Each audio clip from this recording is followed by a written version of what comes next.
At long last, I am able to say a few words of my own.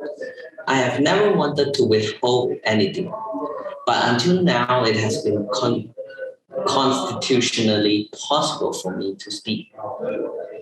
A few hours ago, I discharged my last duty as king and emperor. And now that I have been succeeded by my brother, the Duke of York, my first words must be to declare my allegiance to him. This I do with all my heart. You all know the reasons which I have impelled me to renounce the throne, but I want you to understand that in making up my mind, I did not forget the country or the empire, which, as Prince of Wales and lately as King, I have for 25 years tried to serve.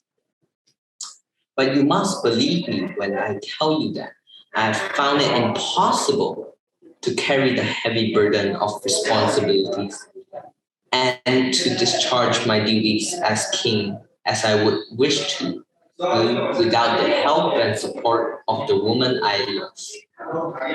And I want you to know that the decision I have made has been mine and mine alone. This was the thing I had to judge entirely for myself. The other person most nearly concerned has tried up to the last to persuade me to take a different course. I have made this the most serious decision of my life. Only upon the single thought of what would, in the end, be best for all. This decision has been made less difficult to me by the sure knowledge that my brother and his long training in the public affairs of this country and with his fine qualities will be able to take my place forthwith without interruption or injury to the life and progress of the empire.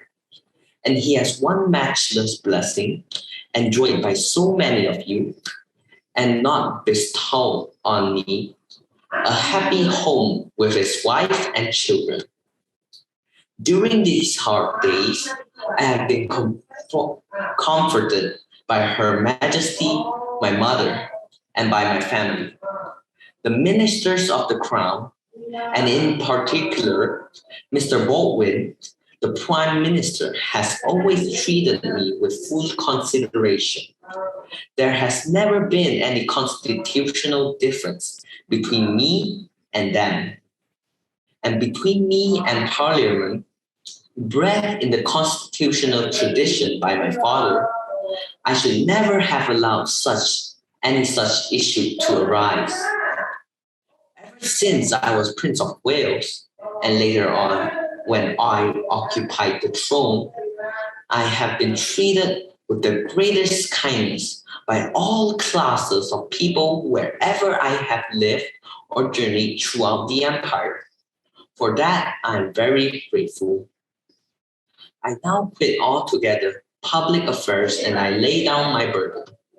It may be some time before I return to my native land, but I shall always follow the fortunes of the British race and empire with profound interest. And if at any time in the future I can be found of service to His Majesty in a private station, I shall not fail. And now we all have a new king. I wish him and you, his people, happiness and prosperity with all my heart. God bless you all. God save the king.